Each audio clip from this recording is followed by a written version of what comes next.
Welcome to week 1 of 1 month 1 deck featuring Future Box. As always, week 1 is all about learning the deck and figuring out which build feels the strongest. Now, I tested 2 different versions for this week, and after some games, I decided to lock in the more aggressive Iron Valiant build.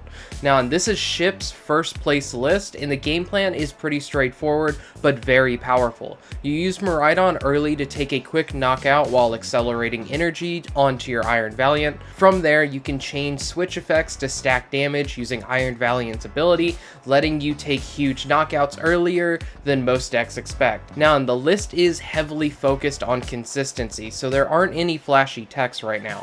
It's all about executing the same strong game plan every single match. Now, if you want to try this list for yourself, the full deck list is linked in the description below. Now, let's jump into game number 1. Alright, so game 1 is a meta matchup. Now, we won the coin flip, so we always choose to go second with this deck because we want to get off our Miraidon swing as early as possible. Now, in here, we see that we are playing against the Gardevoir deck. They do have a Fez in the active. That's completely fine. Our hand wasn't that great, so we are just going to fire off that Prime Catcher before using the research to get new cards. We do find our Miraidon. We find double Valiant. We also get to get down a Crown using this Nest Ball, and we have an energy to be able to attach. Here, we are just going to have to use one of our Jets to be able to get the other Crown out of the active, and then we can fire off this Mystery Garden just so we can draw a couple more cards.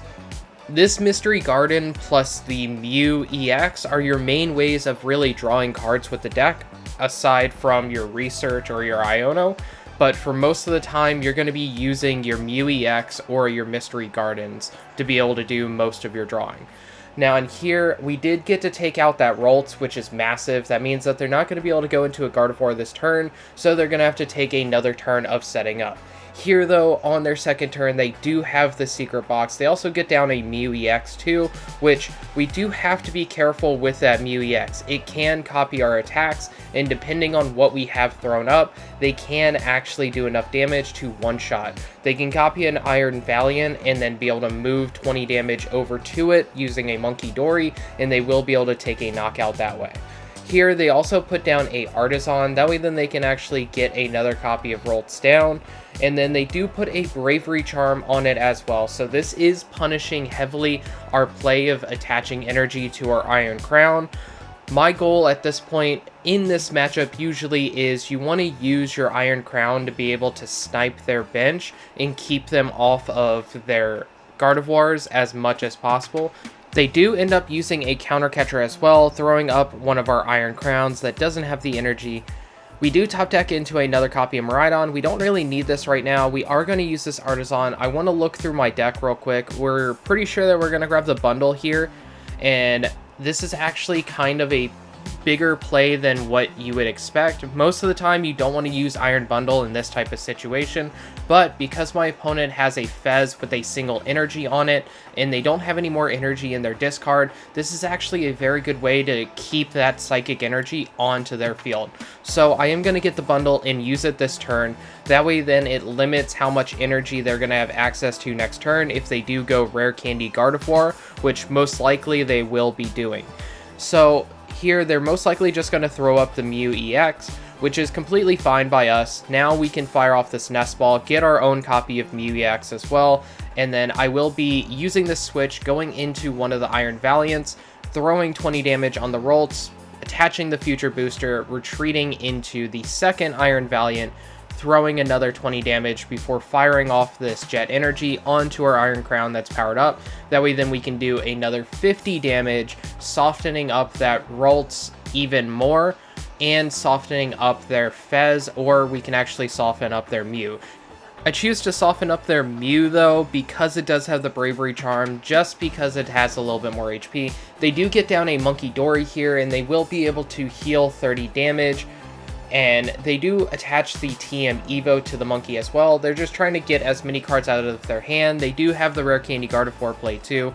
They get down the Screamtail, and then they're able to draw 2 new cards using Mew EX's ability. And now they're going to take a long, hard think for a second. As for us, the worst thing that could happen here is say they can get enough energy into their discard, then use Screamtail. They actually could take a knockout on the Iron Crown, and that would be pretty bad for us because our only other attacker at that point is our Miraidon, so we're going to have to take another turn to set up, putting us on the backseat. But they actually go for this Monkey Dory play instead, and we are completely fine with that. Our hand isn't that great, but we do at least have a Professor's Research, so we can actually research away this hand. We don't need any other Pokemon this match, and here we actually get into double Patch, plus we have double Psychic, and we have the Switch too. So I'm going to look at my discard, see how many energy we have. I can use one Wondrous Patch here, and then attach another Psychic before firing off the Switch, going into the Iron Valiant. This is going to allow me to put a extra 20 damage onto their Monkey Dory, and then I'm just going to swing with the Miraidon, taking a knockout on that Monkey Dory, and more importantly, I can actually set up to put enough energy on my other Valiant and put it on my Iron Crown, so that way then if they do counter catcher and try to retreat lock us again, we have the Psychic Energy in hand to be able to get out of that retreat lock. We also have the Future Booster too, but I would rather keep that Future Booster to use on the second Valiant just to be able to boost up its attack. Now in here, they are getting down a Mega Diancie as well, so that is one of the cards that we do have to be a little bit concerned about because it takes 30 less damage from attacks, but our combo of damage does enough to be able to take a knockout on it. If they do put a Bravery Charm on it though, that's when things get really shaky. Now in here, they are just going through their deck. They're getting rid of as many Psychic Energy into the bin as they can. They only have 3 Psychic in the discard though, so they're only going to be able to do 120 damage. They can use this Monkey to be able to move 30 damage, but they're not going to be able to knock out anything except for our Miraidon in the active if they want. So they're just going to take this turn to actually keep setting up some more damage, but that is completely fine by me. If they're putting all of this damage onto their Screamtail, that's a free knockout for us, along with giving us a easy opportunity of taking another 2 prizes as well. Now in here, we do top deck into an Arven, so that's really nice as well, but we do have another copy of Jet Energy. So what I'm going to do here is I'm going to take a second to really think. I am going to fire off this Techno Radar, get rid of that Iono. I just really needed to see what was left in my deck. I wanted to make sure that I had a Switch left, and then we are going to grab that plus the Future Booster. This way we can actually bring up our Iron Valiant that isn't ready to attack, be able to throw some initial damage, and then be able to retreat into the actual Valiant that we can attack with. This is going to give enough damage to knock out that Screamtail, and we can actually take a prize from here. It gives us another Psychic Energy, which is massive. That means that we can actually attach that for turn, letting me be able to preserve that Jet Energy for a later turn in case they do another counter catcher play. Here they did give us the Mew as well, so we do take 2 prizes there, going down to a single prize, and our opponent still hasn't taken any prizes this game. So this just shows like how aggressive this deck truly is, even against one of the biggest meta monsters of the format. Now in here, they are going to just take their time, really thinking about what to throw up, but the game's pretty much over, so I don't really think that they're paying that much attention anymore. Now, they can still have a way into this game, and they would have to hit us with Iono down to 1, and then also use a counter catcher and bring up our Iron Crown that only has a single energy. That's one of their ways of doing it, but we have an Arven, and as you see, we still have a Night Stretcher, so even though those would go to the bottom of the deck, we should still have a couple other cards, plus we have Mew EX to be able to draw, and if at any point we draw into an energy, we can easily switch out our Iron Crown into one of our other attackers, like the Valiant, and be able to take a knockout for game. So the game is pretty much wrapped here. That's why our opponent does just go AFK, and they just pass the turn. Here, we are just going to have to use that Jet Energy to bring up the Valiant. That way then we can reset the actual attacking Valiant's attack, so we can actually take the knockout. Alright, so game number 2 is against a tier 2 deck that is starting to rise up in popularity a little bit more recently, and that is going to be the Mega Venusaur deck. Here, our opponent did win the coin flip, and they chose to go first, so we're going to be able to go second like we want. Our opening hand is actually really good here. We can fire off this Nest Ball. This is going to get us down a Miraidon. Now in here, I do a pretty dumb play. I retreat the Mew into the Valiant. I am able to throw down some damage. I throw it down on the Badoo that I'm going to knock out this turn, and then I fire off the Switch just to bring back up the Miraidon because I retreated manually the Mew, which wasn't the right choice. I was doing this just to be able to draw one extra card before firing off the Iono. This is getting me into a Techno Radar, which does get me into the crowns that I need. I could also just grab another Valiant here, but I do decide to just grab double crown. There's a higher chance that we're going to grab the Valiants off of this Iono.